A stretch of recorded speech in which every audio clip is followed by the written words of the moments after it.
The show. Hello and welcome to the Squeaky Bum Time Podcast with Mike and Laurent. It is Friday, August 26th, month 3 of unemployment. In this episode, we preview match week 4, say hello to the Champions League, and do a little review of the Carabao Cup. But first, Mike, you just watched Wrexham. Tell us how you feel. Your boys, your show. Tell us what's happening. Quick backstory. Welcome to Wrexham is an FX documentary on Hulu, available here in the States, and I believe over in the UK. Please watch it. It is unbelievable. The first two episodes came out. First two came out, and it grips you. The only way I can say it is I feel invigorated like the first time I really got involved with Spurs and with the Premier League. Cool. Everything about, first of all, the story is Ryan Reynolds, Rob McElhenney, lovable American-Canadian TV movie stars buy Wrexham FC in 2020. You may remember those old heads from Squeaky Bum Time. We talked about it when it happened. It's cool. It was early 2020 or mid 2020 in the middle of the pandemic. These towns and these clubs, are so dependent on the gate. They don't have TV rights. There's no TV rights in the league. Speaking of the league, they're in the National League, the 5th division of English football, the lowest professionally considered club or league, but they're not in what we would call the EFL, right? The English Football League system. Right. So they are outside of the full professional covered by the FA part of the league. So the top 4 leagues are part of the EFL. They have a TV contract, but if you're out of it, you're still in the pyramid, but you can be semi-pro at that point. Well, so this is the line. These teams are not. They are. This is the line. Well, Wrexham in the National League is professional, and everything under it is considered semi-pro. They do a great job of explaining all this. A lot of this we already knew, but they do a great job of explaining this in the first 2 episodes of the show. The thing that gripped me was Rob McElhenney, who I'm a huge Always Sunny fan, so I'm very familiar with him. He's from Philadelphia, which is why the show takes place there. He describes, South Philadelphia as a working class town, and he identified with the people of Wrexham far, far more than the club and the results on the field, just in the sense that, he likened the 2018 Eagles Super Bowl victory to one of the best days of his life, not necessarily because the Eagles won the Super Bowl, but because of what it meant to the larger community, right? And so this is a town that has been kind of beaten into submission, was a once great part of Wales, but has really been down on its luck for about a decade. And so they actually have gotten as high as the championship before, which I didn't know. But there's so much crammed into 2 episodes. A very, very famous rivalry with Chester, which is across the border in England. Yes. It's such a famous rivalry. How famous is it? It has its own wiki page. But so I started thinking a lot about this as I was watching the show, because we have the commercial break Hulu package. So I had about 90 seconds every 10 minutes to kind of sit there and absorb what I was watching, but also how did this sort of come to be? The first 2 episodes take place in the pandemic season, sort of known as the 2020-21 season. AKA the season Liverpool one that doesn't count because nobody cares about it. But yes, so there's just so much there, and I started to look up, how much did they purchase the team for, nothing. And that, whatever. Those teams cost nothing relative to sports teams. Well, sure, but they bought the club for $2.5 million, which again, relative to a Premier League team's a drop in the bucket, but that's not the point. That's a house in LA. It's a remodeling of Ryan Reynolds' living room, right? Yeah. It's one of his monthly checks on a Deadpool movie, but that's not really the point either. Yeah. It's not. The interesting thing is that the documentary starts before they own the team. In fact, one of the jokes very early on, because I'm going out of my way to not have any spoilers here, one of the jokes in like the first or second scene is that they have to pitch to the supporters trust, which every club has. And they actually had a 75-25 threshold to say the supporters have to give. Teams get bought by the supporters trust, that they go that far down in there. That's essentially what happened. But they have gotten burned by so many past owners. 75% of the supporters trust, a very high threshold, had to agree. But during the Zoom call that they had, Rob McElhenney is in Philadelphia, I assume, and Ryan Reynolds is in LA. And there's a huge camera in the background, like on the side, like right here, of Rob McElhenney talking about how important this is and all that stuff. So Ryan Reynolds brought that up. It was kind of funny. But it's every minute of what we've sort of seen these guys in the public light. They're genuinely enjoyable to watch on camera. That's what makes them stars, right? That's why, Always Sunny has been on for 15 years, and Ryan Reynolds is maybe not in everything, but he's about as bookable a leading man as we have. Sure. And we don't have that many. 20 years now. There's like 4 of them. But so, FX has this whole documentary, and they have to have at least doubled what the initial investment is. At least. Nothing. I looked up what All or Nothing, what Amazon paid Arsenal and Spurs. Again, not the same, but just for context, they paid them 10 million pounds. So, and then given the exchange rate, whatever. So it's not far-fetched to say at all that the initial investment was completely covered by FX. It's almost like FX's team at this point, right? But it's so interesting to me to see the passion that these two guys have for this little old club in Wales. And then one of the bigger parts of the episodes is they go, like any sports documentary does. It goes into the players, who they are behind the scenes, off the field. But it does a really good job of painting the picture of, I want to say, like 5 or 6 fans within Wrexham. One guy who owns a pub, which is technically on the stadium ground, right? So it's like a pub hotel, like a B&B. But yeah, it's just, it blew me away. And I feel just so beholden to this club now. It's fantastic. And which, by the way, I'm not going to be the only one to do it. I know Scoop Espo, a good buddy of the Chop Sports guys, posted in our group saying, that he's a Wrexham fan now. He's got a club in the National League. Well, I think we all do, right? And it's mine is always either going to be Solihull Moors or Accrington Stanley. Oh, I do like a good Accrington Stanley. Or Kidderminster Harriers. There are some interesting dynamics about this, right? And so Rob McElhenney says, he got into the sport because a buddy of his on the show Mythic Quest, which is on Apple TV, which is a show about a video game company. One of the writers named Humphrey Kerr basically got him into football, because he was watching it all the time during their lunch breaks, when they were writing on the show and all that. And so he got him kind of into it. So Rob sends him as the proxy, essentially, between Ryan and Rob and the club, and going both ways. But he's he's self-proclaimed, he's sort of dorky, and he finds that he's like standing up in front of the class, in front of the team and stuff like that. So it's really, really funny and interesting. One of the more interesting pieces to me is that, so Rob admits, he goes, Humphrey's my guy on the ground, but he doesn't know about running a football club either. So we need somebody who knows what the fuck they're doing. Yeah. And so they go out and get Sean Harvey, which before this, I didn't know a heck of a lot about him. Well, he ran Leeds, of current fame, right? Ran Leeds for about 10 years. He bounced around a little bit. That can't be good, because Leeds was a disaster for 10 years.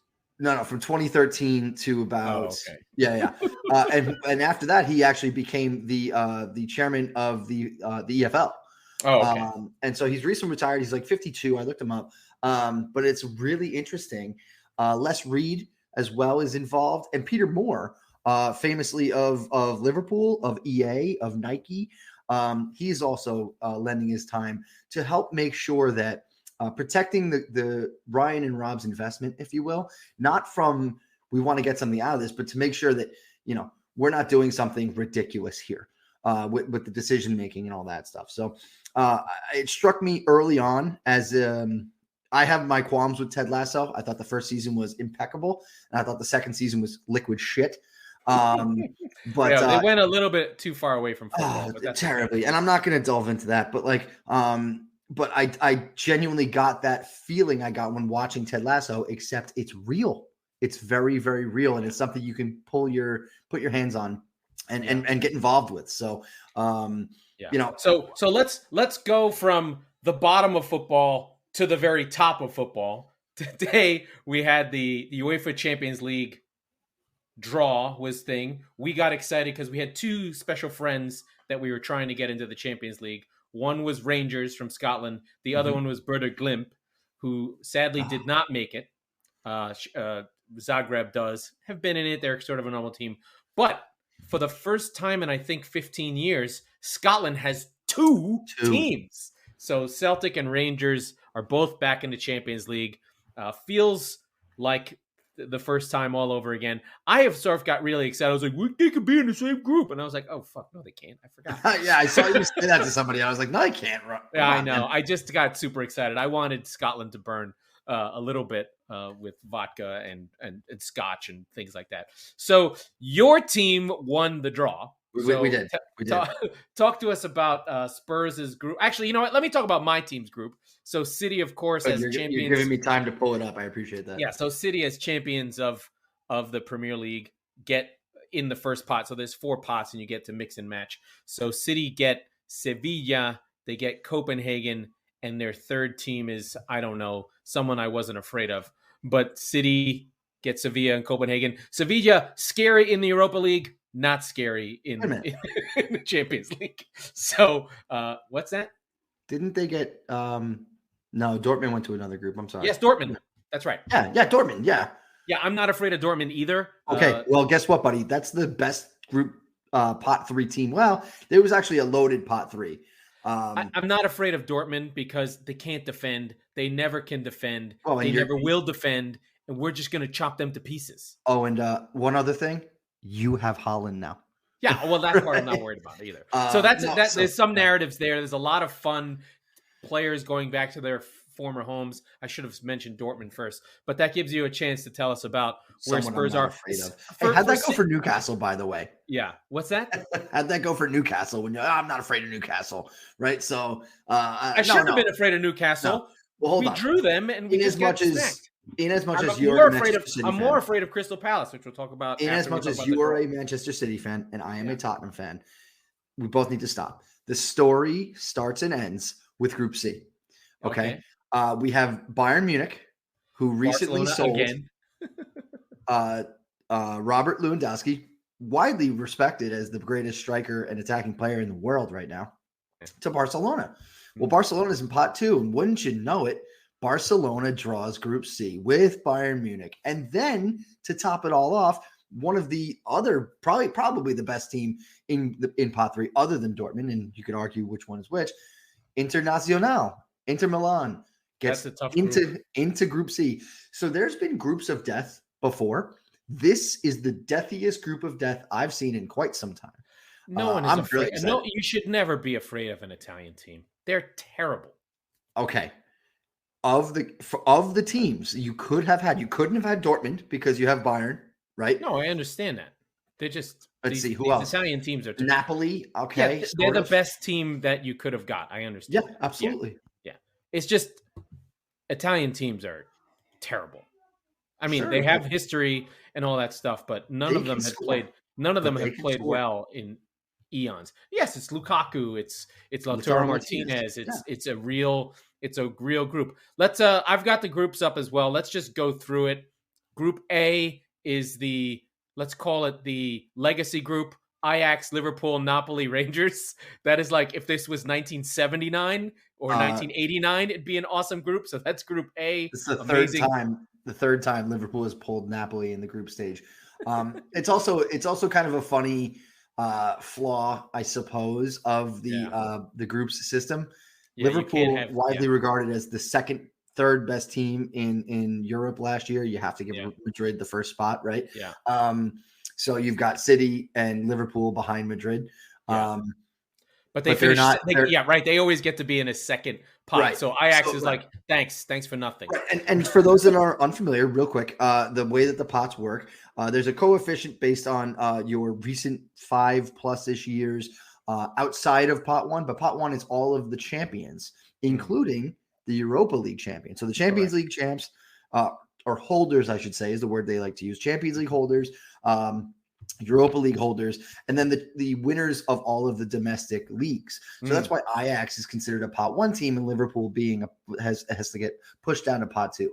Anyway, all that means is somebody will be home first instead of the other team. But it's semantics. But Napoli Rangers feels like a lot of violence could happen there. That feels like a very violent team, violent game. Yeah. Group B, not a standout group. Porto, Athletic Madrid, Leverkusen, and Club Brugge. The German teams that are really weak. I don't want to really go through but I just want to sort of get some takes. Here's your point. Point C, Bayern, Barcelona, Inter, and then poor Victoria Pletzen that just get to take the numbers and get. Which, by the way, is the exact the black dude standing behind the couch with the white girl. That's this meme, right? Everybody's basically, and you know what? It could really genuinely come down to. It likely won't, but it could. Who beats Pleasant the most, right? But who wins the goal difference battle? Who right? uses them like a right? Because whoever let's assume, and I don't think there's anything. That's a bug that I just killed. I don't think there's anything that you can assume with this group. But for argument's sake, let's say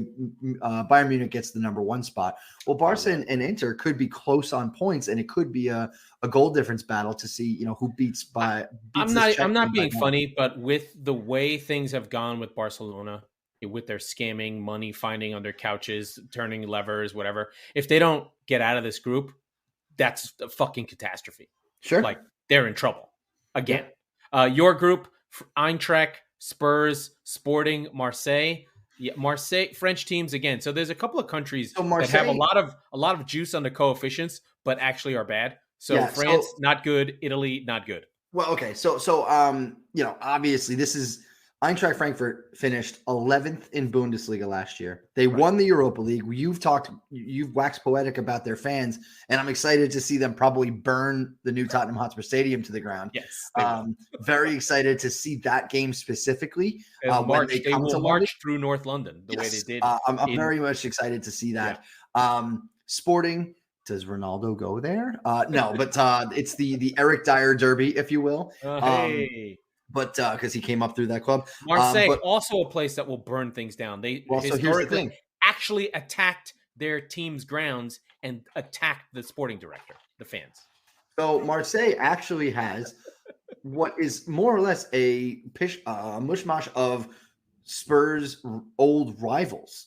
They've got rejects, Alexis Sanchez, Dimitri Payet from West Ham. Yeah. They have Luis Suarez. Well, not the same Luis Suarez. Not the Luis Suarez. Nuno Tavares from Arsenal. Matteo Guendouzi from Arsenal. Our friend.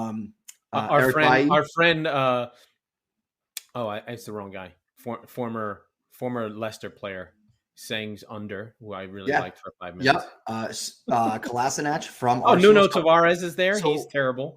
Alexis Sanchez, old friends. That's what I said. So there's plenty of incentive for these players who came through clubs and systems that made it their mission to try and beat Spurs. But this is to say that this is Spurs' group to run away with is putting it very lightly.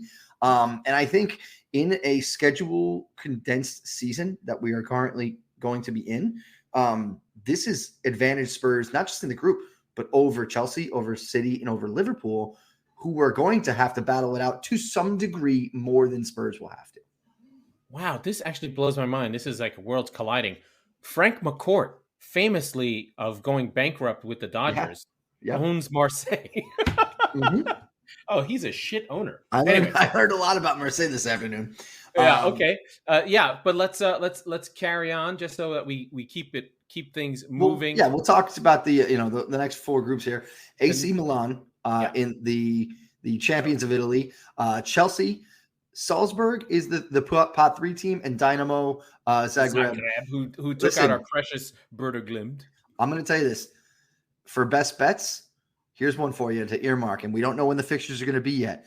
The game that Chelsea plays after they go to Zagreb, they will drop points. They may not lose, but they will not win. I promise you. That game is going to be just a miserable 0-0. I promise. Then we have Group F, Real Madrid, RB Leipzig, who are a weird team. Shakhtar, everyone's favorite poor homeless Ukrainian team. As a note on them, because I knew this going into the draw, they are not playing in Ukraine because of the whole Putin thing, but they're actually playing in Poland. So that makes the travel a little less tenuous and a little. I'm sure the accommodations are a little nicer. So maybe. And then Celtic. Real Madrid going to Celtic is about as about as dreamy as Celtic Park can have. Listen, City have gone to Celtic and had a hard time the last time we were there. Celtic famously had a 1-1 draw in the Champions League against that Barcelona team, the Pep team. So they will bring a performance there. Then we talked about Group G, City, Sevilla, Dortmund, Copenhagen. I no longer care about group stage games because that's what it's designed to be like. I shouldn't care. So here's the thing. At noon Eastern, when the draw show started, and by the way, they have a 25-minute rigmarole. It's very similar to the CBS March Madness selection show, which, by the way, we always criticize Europe for not doing what the U.S. does. In this case, they do. So they do. So good job. It is annoying. It's the worst thing about the U.S. sports media, but good job.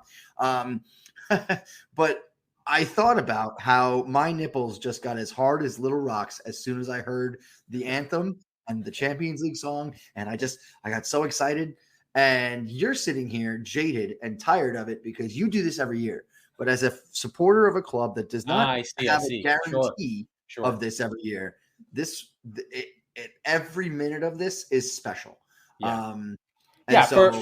For Copenhagen, for Celtic, for Zagreb, for Marseille, for Pleasant, for Club Brugge, for your pot 3 and 4 teams. Almost all the teams in pots 1 and 2, aside from Eintracht, are your royalty and would be teams that would make up the Super League, aside from Sevilla. Sure. But that's all the more to the point, right? Like the Rangers being in it. Like I couldn't. Like it's been a couple of years since we had that famous run and we were in it the next year, but we haven't been since. And so that special feeling is back. I missed it, but for Rangers, it's the wilderness. They went from bankrupt 0, disappeared, and they're back in 15 years. You've got a generation of fans who are just chomping at the bit and so excited to be a part of this again. And so I'm so happy for fans like that and clubs like that. But so. On behalf of all of those clubs, fuck you and your jadedness. Okay, I just want to win. I just want to win the thing. It's a special day. All right, so I know. I'm glad you're happy. Sorry for all the City fans. We just keep on getting curb stomped, punching ourselves in the face. Wearing like a bad suit to a party. That's kind of like Pep with his bad moves, right? Like you come in with like a green sharkskin suit and a hat with a bow tie and everyone's wearing black tie. Like, what are you doing, dude? Why'd you come here like a pimp? You know what I mean? We're just that guy. That's literally what City are. Like the loser. Yeah. Because it was the most expensive suit on the rack. That's why you bought it, you pricks. Right. That's right. Exactly we're Molly Brown with the nouveau riche. And we're just like, tut. That's exactly what we are. Yeah. And we're going to keep being that. And we're just going to have to keep hurting. But when City win the Champions League, and I say when, it's going to be very, very exciting. But I got to go through this shit, the same shit every fucking year. Just get me to the knockout round. I don't care. For some of us, it's a pipe dream, and this is all we get. All right, so fuck off. And then to finish it out, Group H, a really, really fun start. You have PSG and Juventus, which met, I believe, in the group stage. I think they're married at the hip. They're both like underachieving. Please, someone rescue us things. But PSG, this is their season. Like for PSG, they're firing all cylinders. They're doing their thing. Messi, Mbappe, now part owner of the club, Mbappe, where they can fight about who takes penalties, kind of stuff. Yeah, some interesting drama in that camp. One other note on the Champions League draw special. Your longtime friend and my now youth coach, Yaya Toure, was one of the men pulling the balls. So they've had famous players from the last 10, 20 years. They've had Lampard do it. They've had Drogba do it. Now that Yaya. So I have never seen in the time I've known you a player genuinely beloved by you more than Yaya Toure. So I know that you were I've excited. never loved anyone more than Yaya Toure. I know that I don't you were think I'll ever excited. love anyone as much. That's okay. Honestly. That's okay. He's my first love. There'll be another one day. I feel that way. I feel that way more about my weird sons of the championship, and they're growing. They're everywhere. Like I get that. when Sessegnon has a big game, or Bowen, or these guys that I follow. Like when Liam Delap finally plays somewhere. I'm waiting for Delap. Yeah, he's going to be at Stoke. I think he went to Stoke.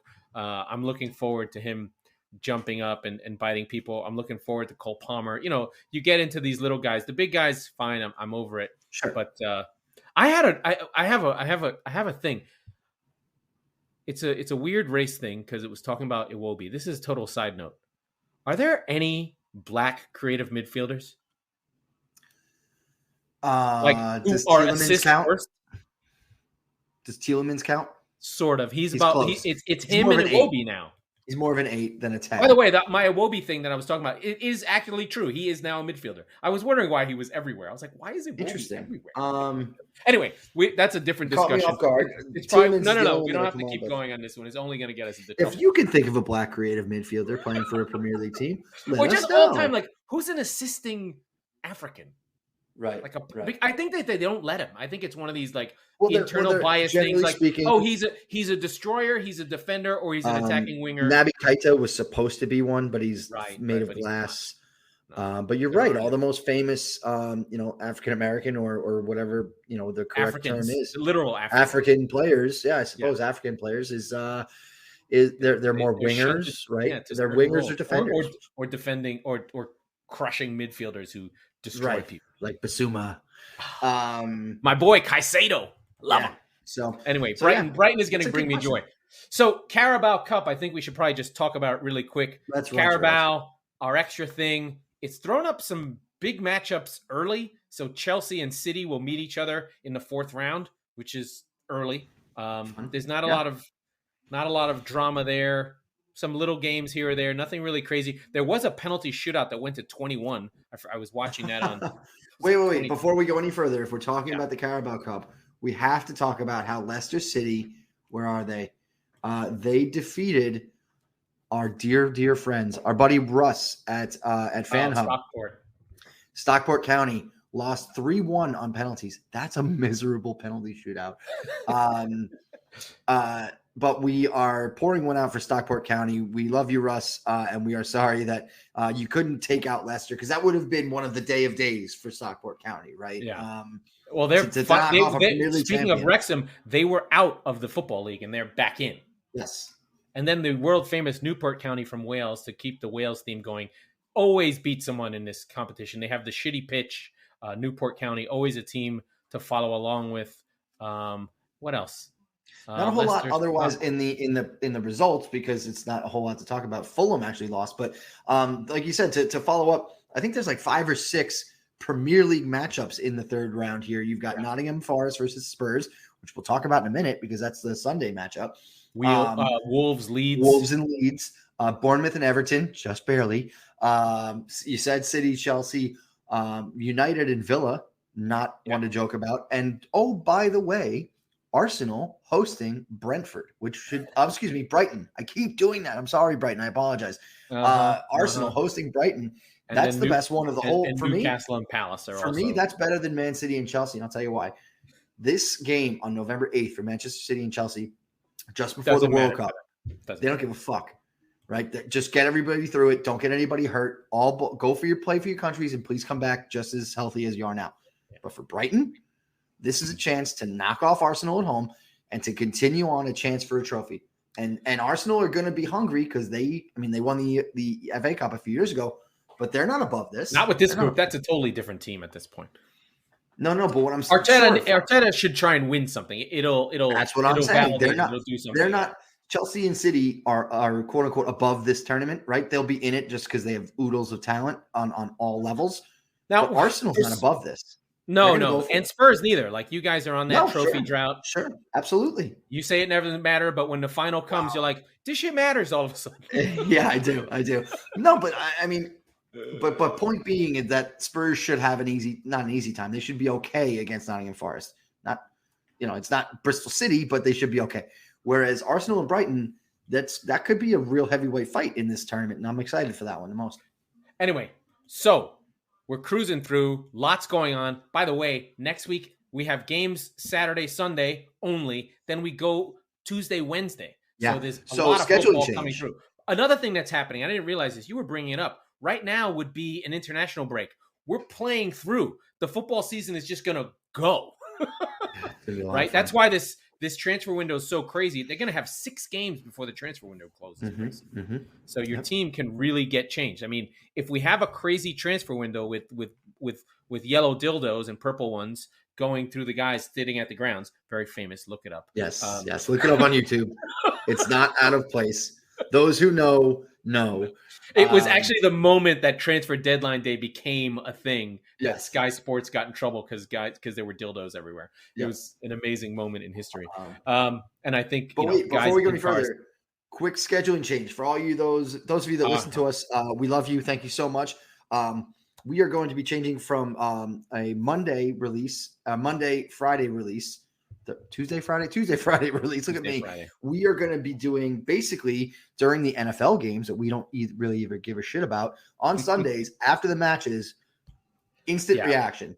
Worst case scenario, Monday morning, wherever you are, there will be our pod versus the sort of Tuesday morning, which is a little bit, if you're a hardcore podcast listener person, most football podcasts have kind of you're listening. Yeah, you're listening to this and you go, yeah, you fucking idiots. You should have been doing this a year and a half ago. We realize that now. The midweek show, we're not sure about yet. Ideally, we'll record on like a Wednesday night. Because Wednesday night and release it. So for folks, I mean, in the UK, unless we're like obsessed with Europa League. I'm not. Arsenal fans might be. Hey, Baba Ganoush, I need you. Okay. Let's run through the schedule, and you stop me. We'll stop after. We'll pick a couple out after I run through it. So we'll wind it up. Saturday early game. Southampton, Manchester United. For this one, is United real? Going to St. Mary's. United on a 7-game losing streak on the road. Wow. To me, game of the week: Brighton versus Leeds at Brighton, where Leeds have now become America's team. Then City versus Crystal Palace. Crystal Palace took 4 points off City last season. I'm not looking forward to this one. It's an not in the face game. Liverpool look to get off the schneid versus Bournemouth at home. You'd expect that one to be easy. Brentford, Everton. This is my best bet. Brentford are winning this game, hands down. Oh, yeah. This is happening. Chelsea, Leicester in a battle of Blues who have the Blues. You'd expect Chelsea to win this game. Leicester are officially in crisis. Fofana hasn't shown up to practice. Tielemans isn't showing up. Brodgers is not making substitutions in the classic. We'll come back to this one. In the classic passive-aggressive, I need players, I don't make subs. Then a London derby, Arsenal versus Fulham. This is a battle of some top clubs here. Fulham versus Arsenal. I like this game. I feel like Arsenal drop points. Wolves, Newcastle, not that great. West Ham, Aston Villa. There can only be one claret and blue. West Ham still haven't scored a goal. West Ham is plus 220, friends. Wink, wink. And then Tottenham have a tough game versus Forest. For real. Yeah, I mean, it's on the road. At the City Ground, Sunday night.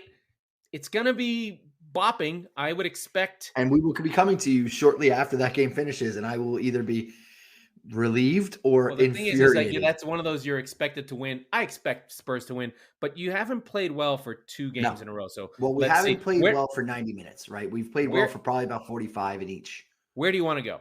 Yeah, so let's start with Chelsea, Leicester City. This could be the sword of Damocles hanging above Brodge's head, and as much as you don't want to see it coming, he is the oldest dog you've ever seen, and you're like, we actually tried to put him down twice, and he just bounced back. He's fine. It didn't take. All signs point to a bit of a. You know what's going to happen? A Chelsea forward is going to actually finish a chance in this game. So I've been doing a lot of research on this one, and I think, don't listen to, and I think I talked about this on the episode you weren't on, but Mike, you can chime in. The narrative that Chelsea need a striker is bullshit. They don't need a striker. They need someone to give the guys making runs the ball. Havertz is leading the league in runs off the ball. Raheem Sterling is the best at running off the ball. No one is passing them the ball because Mason Mount is their creative midfielder. He's better at carrying, shooting. If as an offensive player, he's a really good defensive player. Like, he gives you goals, but he's not a line breaker. Jorginho's not a line breaker. These guys, they don't have... Now, does everyone have Kevin De Bruyne? No. But who they're missing, and this is the ideal player that I think Chelsea fans listen up. If you had Martin Odegaard, you'd be fucking gold. Yeah. So right now, they don't have that person. So you have all these guys making runs. No one passes them the ball. And then you go, oh, Havertz missed one. It was his only chance. That's fair. So maybe I think that the solution might be to bring Odegaard deeper. I mean, to bring Havertz deeper. I don't know what kind of a passer he is because he's always playing up top. But he might be that person. Or think of someone like Ozil. The way he would just be like, boop, that pass that got made.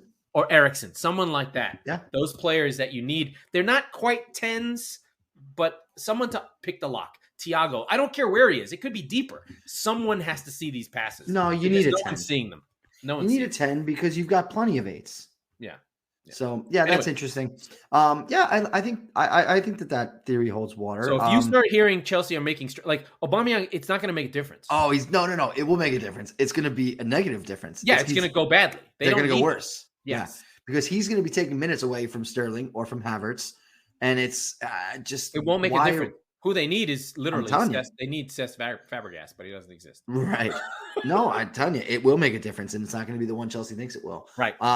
Let's go from there to Brighton and Leeds. Brighton and Leeds here in the States. It's like the hipster I love football. If you don't like this game, there's something wrong with you game. I'm sure there's Latin hockey. This is like Moneyball versus Moneyball. It's the same as Brighton versus Brentford. These are love teams. I did hear one that was really good. It's like British intellectualism versus American optimism in terms of the coaches.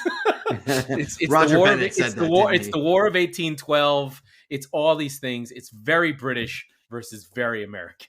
So and following back on that, news here in the States, NBC, which has the broadcast rights, is choosing to play this game over Man City, over Liverpool, over Everton, over Chelsea, and broadcast this game because they waxed Chelsea last week. And it's so to speak of the American optimism, NBC is riding this train as long as they can. They've been trying to make it's almost like Pulisic was Fetch. Stop trying to make him a thing. He's not a thing. First of all, he has no charisma. He doesn't play, and when he plays, he gets hurt. His biggest moment in the Premier League was a hat trick versus Burnley. So let's take it easy with Pulisic. Jesse Marsch, Aronson does have charisma in his play. Tyler Adams is the fucking Wappingers Conte. He's a destroyer. He's a fighter. And the way Leeds plays makes you, if you watch that, you're just like, this is American. This is about an American view of football as we would play. So very excited for Leeds.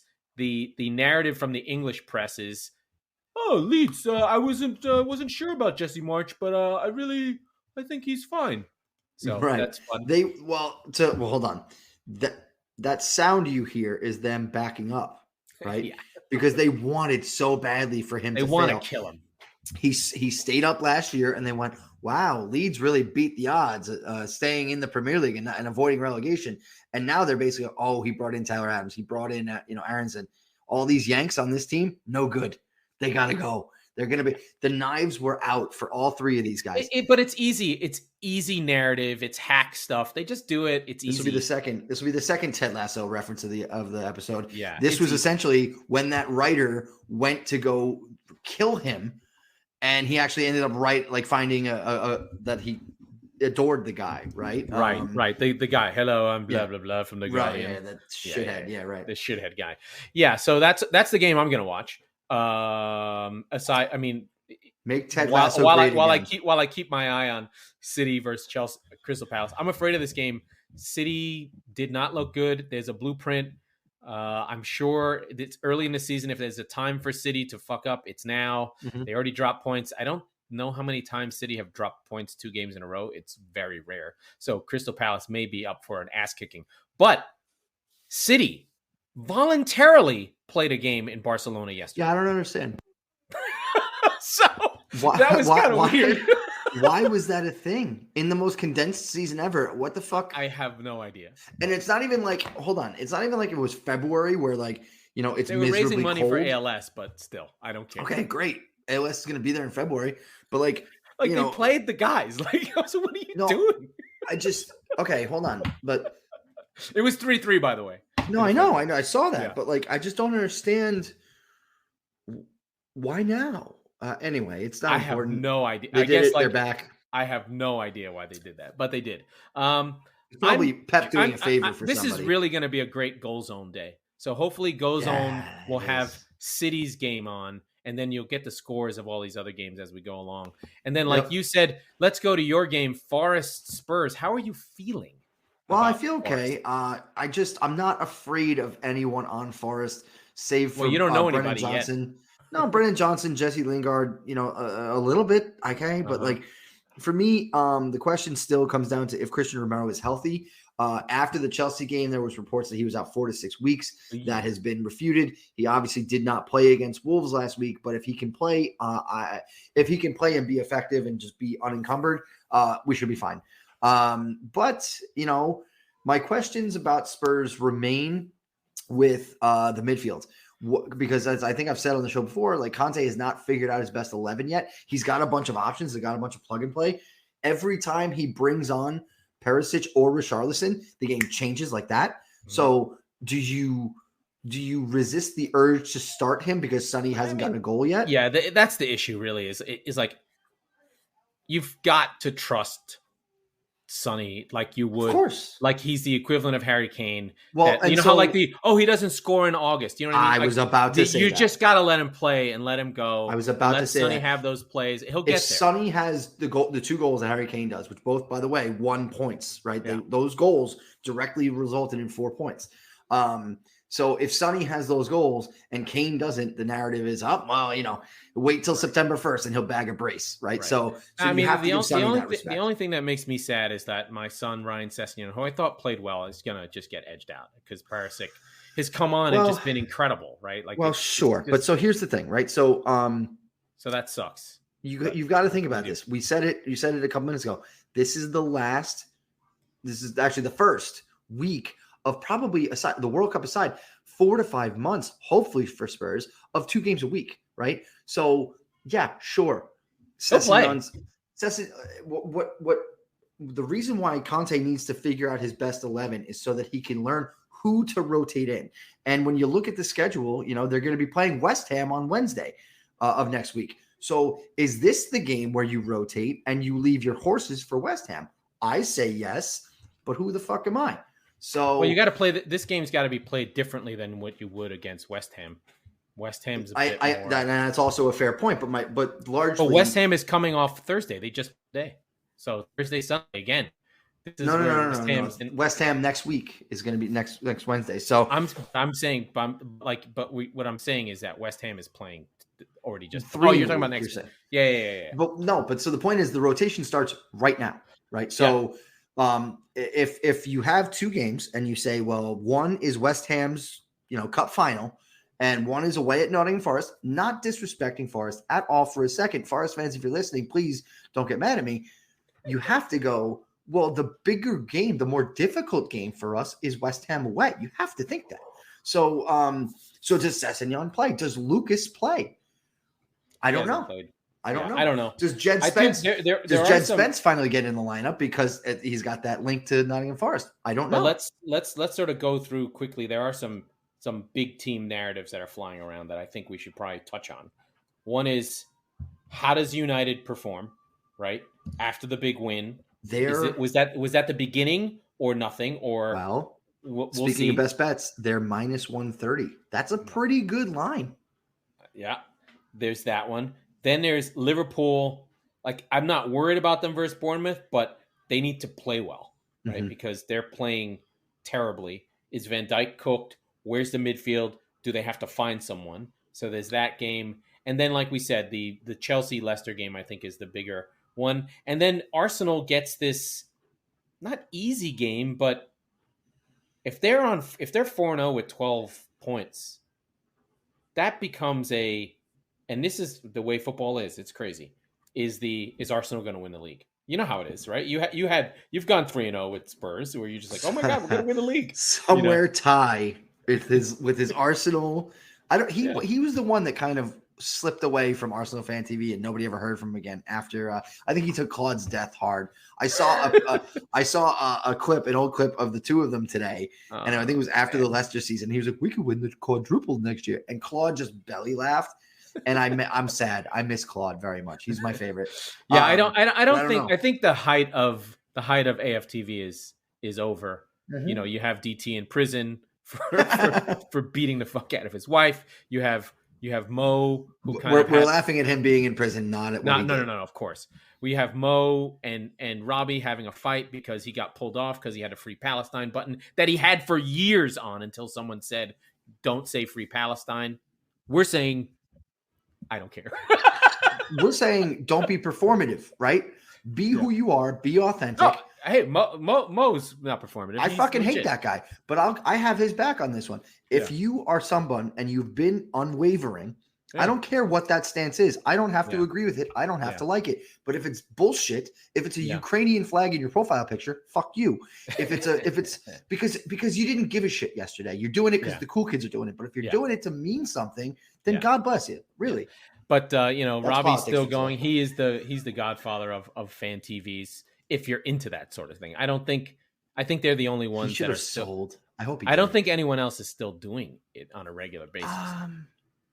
I think one of the more surprising... It's sort of pulled out. Like, people have gotten famous, and then they've pulled themselves out and said, we're just going to talk to these four guys. So I think the interesting thing about that was that it largely got rejected, right, by the market.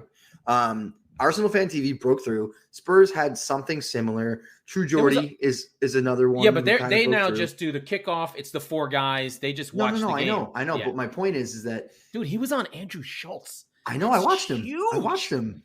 It's incredible. It's huge for who, right? That's the kind of right for True Geordie. Yeah, I know. But no. Actually, for both, they probably. Actually, as an aside, Akash Singh coming to Orlando. I saw him in San Diego. I'm excited about that. Anyway, enough of the podcast references. No, I think that the market kind of stood up as one and said, "Right, enough of this shit. We're good, thanks." Right. I also think that the big players saw what it meant, and now you have the overlap, and now you have Gary Neville having fan meetings where he takes the biggest of the team fandoms, brings them in a single room. They do it once a month, and they banter. They do that. So they've taken the real energy out of it. Video a month. Wait. Is it a fan super league? Yes, he made a fan super league. So he fucking hypocritical Gary Neville made a fan super league. By the way, Gary Neville's fucking awesome. I don't care. I like Kara and Neville. I enjoy them. They're as good as anything we have. They banter on air, which is one thing, but they teach you. They were brilliant in their time, but they teach you about the game, which is so rare in the sports landscape, right? American or European. So I enjoy it very much. Watching them on the Champions League coverage is fantastic. And that's also a piece of news, right? Didn't CBS just re-up that? That's huge. I talked to my inside source about it. So very exciting stuff. Very cool. I can say that they did not put in the highest bid, but by a lot under. But the continuity, what they were doing with it, how they were handling it, who they got, and now they can build, right? So I think everyone has seen what NBC, to be fair, sort of opened the door for how this can be done. How do you grow it? You let the best of the best have the rights, and you don't go for the short-term money. You go for the long-term brand. Sure. Yep. And so CBS is about as good as you can get, right? They've been fantastic. Do you remember when Turner had it? It was awful. When Gus Johnson, and it was like, why are we making him do this? He came out and said, the Champions League on TNT was so bad they had to get rid of it. Yeah. right? It was so bad where they tried to like be cool. It looked like a set from like a Disney TV show. Well, it wasn't like even that. It was Hello just... Teenagers. It was with when they had fucking Steve Nash. It was awful. Yeah, that was bad. When they so Gus Johnson calling the games. As an American sports fan, you go, this is incredible content, and this is the most. When you think of somebody, an executive in the studio went, okay, when a South American or Mexican announcer has that like crescendo moment for a goal, what if that was Gus Johnson? And the whole room went, holy shit, we have to get Gus Johnson right now. And they did. And it went poorly. Right. And so Gus Johnson, I don't have the Gus Johnson love. I don't know. Is he a college football guy or college basketball? Well, now he's college football, but college basketball. I never. It was always the best March Madness buzzer beater moments. There's always Gus Johnson on the call, right? And so you have these memories that are stapled, like Valparaiso hitting a 3-pointer to win the game to beat Syracuse or something, and he's the guy that you always is synonymous with these like incredible moments. And so you think about that, it makes sense on paper. I was trolling through MLS games and I saw Chicago Fire was playing and I put it on and I heard Arlo White and I felt very aware for him. Yeah. He's doing Chicago Fire from the Premier League. Like, so it's so interesting because it was so easy to make that trade. Like Peter Drury's just like, you got to go. Better. I'm sorry. We love so you, Arlo, better. But although what were we watching? What was was it the Liverpool United game? I think it might have been. Peter Drury was, yes, it was, because he was talking about Ten Hag. And Peter Drury felt like he had, and I love him. I'm not criticizing him at all generally, but like in this instance, he felt like he had to fill the air more than he did. And it was just like over dramatizing something that was obviously already a surprise and dramatic and all that. And it felt like my wife was watching with me and she was like, this is enough, dude, like relax, so very rare moment for Peter Drury, but like, take a back seat a little bit. Let the moment breathe. He'll get better. He'll start to kind of be like, oh, okay, everything's good. I don't have to go. It was like the ball goes out of play in the 88th minute and they just show Ten Hag and he's like going on and on and on and on and on about Ten Hag. It's like, okay, dude, just somebody get the fucking ball back in play. Hurry up. Come on, Yeah. And then I think I'm now done with Lee Dixon. I mean, with not Lee Dixon, with Graham Lasso. Oh my goodness. I'm done already. Get the catapult and shoot him into the sun. I'm good. Yeah, I'm good. Who did I say? Jim Beglin.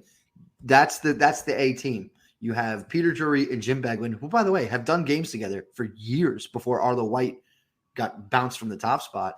That's the weird thing, is that they still think, because Arlo did have good chemistry with Lasso and Dixon, but Drury does because he's good, but he had better, like he gelled with Jim Beglin a lot more. I think he's the most underrated person in Europe. Listen, we're talking about the creme of the creme. These guys are the biggest, best guys in the world, right? They're just on the Premier League, except for the Don Hutchinson on the goal zone. Oh yeah, the British version of our red zone guy. Oh God, I forget his name. No, that's the Premier League. That's probably in most places if you have the Premier League feed. No, I know, but what's the red zone guy? Hansen. Oh, I don't know. Something Hansen. He's our Hansen. Anyway, listen, we've made the people wait long enough. What are your best bets for this weekend? Oh, my best bet is, I didn't even look at the best bets yet, but way to go, asshole. Yeah, I didn't touch it. But it's definitely got to be Brentford. Yeah, well, Brentford's even money at home. No, they're at home. Yeah, even money at home. I like that. I'm going to bite again on Man United, -130, away to Southampton. This game has disappointing James Ward-Prowse free kick 1-1 draw written all over it, but I'm ignoring my instincts. I'm going with United. By the way, I am down a mortgage payment recently. Let's see. So don't listen to me. Fade Mike. And then, like I said earlier in the show, West Ham, +220. I think that they are so underpriced. If you look at West Ham's games that they've played, they got beaten by a Villa tremendous City team. +230. Yeah, absolute. That is a good one. Yeah, West Ham, they're on the road, right? But they're better on the road. They're going to Villa Park, but I don't see anything that inspires me about Aston Villa right now. And I think that West Ham are going to be hungry to get off the schneid after playing 2 games against really good teams, and another game where they lost to Forest in a very emotional game on the road, but they were significantly better. They hit 3 posts. They had more. What did I say on that episode? They had more woodwork than a 12-year-old's cock. And then I'll probably put some dumb prop bet in for Spurs that includes like a low threshold of Harry Kane shots. My other or something. one that I like that I am calling right now is not the draw for Brighton Leeds, score draw. A score draw. I forgot to find it. I'll hunt it down. But anyway, yeah, Leeds score draw plus 375. I'm sorry. What do you mean by that? Meaning it's a draw that has goals, not a nil. Oh, so okay. So both teams to score and a draw, then basically parlayed. Interesting. That's probably score draw really plus 375. Yeah, I was gonna say because I don't trust Brighton at home to win. They never win at home ever. That's fair. Until they win. I'll say that they're not going to win. Here's a saucy or one. Draw with Leeds going up early on their press, and then Brighton clawing it back with their football on a 1-1 draw. Some other fun ones. I would wait until lineups come out for this. Wolves are at home, but Newcastle plus 170. Alexander Isak, who, by the way, we have not touched on yet. We'll talk about probably on Monday. Likely to be in the lineup, from what I understand, if they can register him by the Friday deadline. Loved him during the Euros. Yep. Yes. So that's an interesting one. And then here's a cheeky one. It's even odds. Brentford. I'm sorry, I keep doing that. Bournemouth plus 2.5 at Liverpool. Yeah.